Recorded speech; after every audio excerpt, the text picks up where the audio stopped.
요즘 전기차에 대한 관심의 방향이 조금 달라지고 있는 것 같지는 않나요? 얼마 전까지만 해도 내연기관차를 타다가 곧바로 전기차로 넘어가는 사람들이 꽤 됐죠. 보조금 단위가 크기도 하고 전기차 기술력도 날이 갈수록 좋아지니까 관심을 받는 게 당연했습니다. 그런데 전기차 보급량이 많아지고 시간도 많이 지나고 전기차를 타는 사람도 많아지면서 생각지도 못한 단점들이 등장하기 시작했습니다. 장점이 많은 것도 맞지만 본격적으로 팔리기 시작한 지 얼마 안 됐기 때문에 이것도 당연한 겁니다. 그래서 요즘은 어떤 차가 다시 주목을 받기 시작했나요? 하이브리드죠. 실제로 친환경차 판매량 중에 하이브리드 차의 비중이 상당히 많고 점점 늘어나고 있는 추세입니다. 그런데 하이브리드도 의견이 좀 갈리기 시작했습니다. 제조사뿐만 아니라 대부분의 사람들이 단점을 아예 언급조차 안 하는 것 같기도 합니다. 어쩌면 관심이 없는 걸 수도 있고요. 이게 대체 무슨 이야기인지 순서대로 살펴보겠습니다.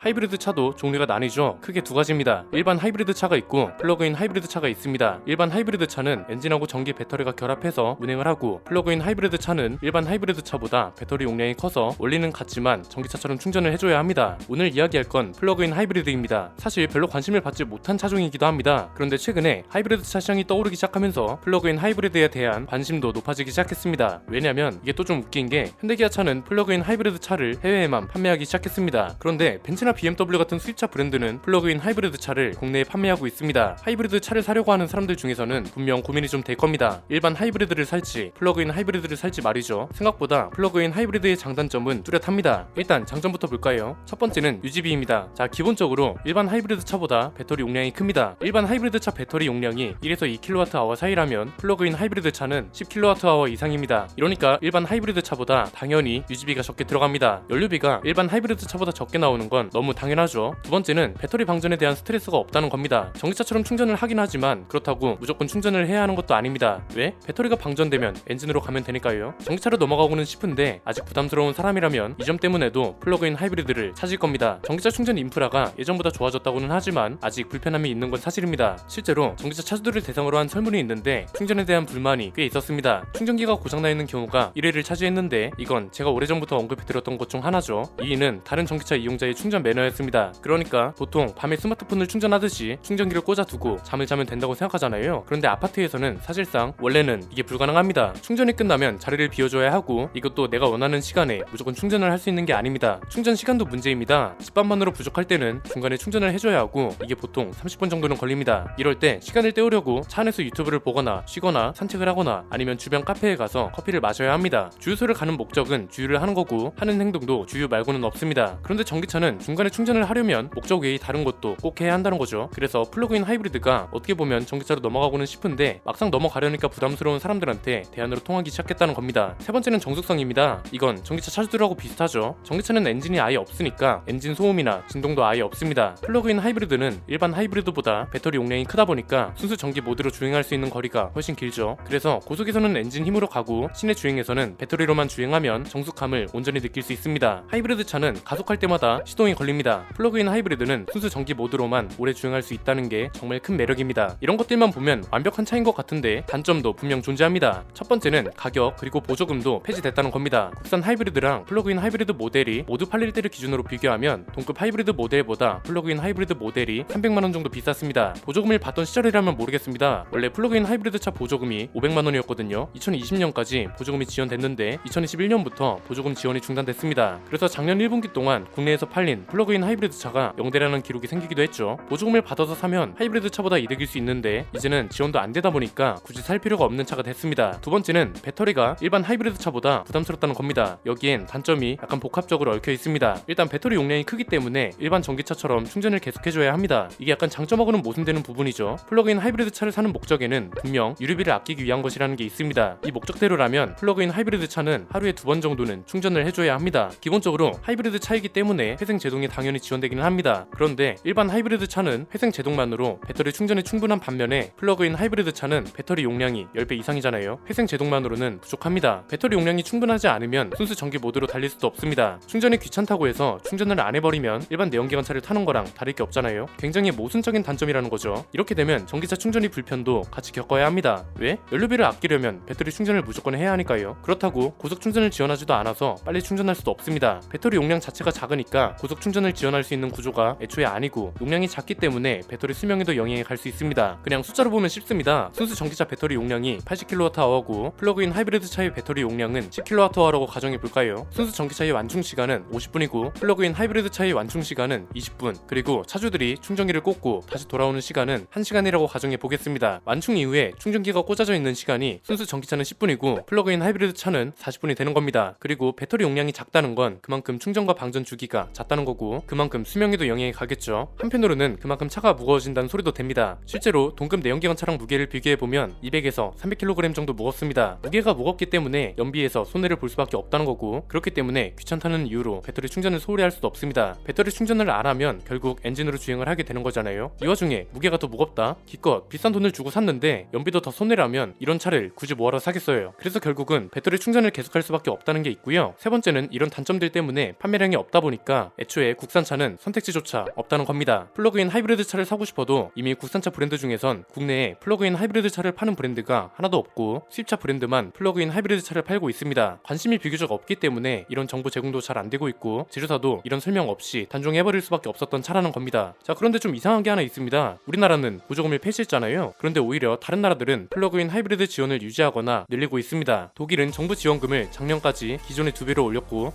2025년까지 보조금을 유지할 거라고 합니다. 프랑스는 플러그인 하이브리드 차 보조금을 2019년에 폐지했거든요. 그런데 이걸 다시 부활시켰습니다. 미국도 지금 플러그인 하이브리드 차 보조금을 지원 중입니다. 그래서 인플레 감축법 시행 이후에 국산 플러그인 하이브리드 차들이 보조금을 못 받는다는 게 문제가 되기도 했습니다. 왜 해외에서는 플러그인 하이브리드 차 보조금을 유지하고 있는지 생각해 봤거든요. 이유는 간단합니다. 이게 어떻게 보면 징검다리 역할을 할 수도 있기 때문입니다. 전기차는 아직 제조사도 그렇고 소비자도 그렇고 정부도 그렇고 확신이 없는 사업 영역입니다. 이거에 대한 자세한 이야기는 지난번 영상을 봐주시면 되고요. 그렇기 때문에 징검다리 역할로 플러그인 하이브리드 차가 떠오르고 있는 거죠. 플러그인 하이브리드가 경쟁력이 될 수 있는 명분이 분명 존재합니다. 지금은 내연기관 엔진이 메인이고 배터리랑 모터가 서브입니다. 그런데 이게 만약 배터리랑 모터가 메인이고 엔진이 서브로 빠지는 플러그인 하이브리드 차로 바뀐다면 지금은 내연기관 엔진이 중심이라 충전 자체가 번거로운 일이 되지만 이렇게 되면 필수가 되고 보조금을 받을 명분이 생기고 전기차보다 충전 스트레스가 덜하다는 것도 분명합니다. 물론 이게 되려면 경량화라는 과제도 필수가 되겠지만 이건 어차피 전기차한테도 해당하는 과제거든요. 이중으로 개발할 필요가 없고 전기차를 개발하면서 경량화 방법을 찾아내면 플러그인 하이브리드도 자연스럽게 경량화를 이뤄낼 수 있습니다. 이렇게 되면 지금 문제가 되고 있는 플러그인 하이브리드 차의 배터리 수명과 보증도 좀 더 중요한 영역으로 들어오게 됩니다. 이게 중요한 이유가 충전하고 방전이 전기차보다 더 많다고 말씀드렸잖아요. 이건 당연히 수명에도 영향을 주기 때문에 수명에 맞춰서 보증 기간도 계산됐을 거란 말이죠. 이건 제조사도 잘 언급하지 않고 생각보다 많은 사람들이 간과하고 있는 부분 중 하나입니다. 그런데 전기 배터리가 더 중심인 플러그인 하이브리드 차가 나오면 차주들도 자연스럽게 배터리 수명하고 보증에 관심을 가지게 될 거고 배터리 용량이 커질수록 충전과 방전의 횟수도 줄어들 겁니다. 그래서 수명 문제도 좀 더 확실하게 잡을 수 있지 않을까 싶네요. 오늘 내용은 여기까지입니다. 내용이 유익하셨다면 구독과 좋아요 알림 설정 부탁드립니다. 저는 김승현 안PD의 스포일러 안PD였습니다. 감사합니다.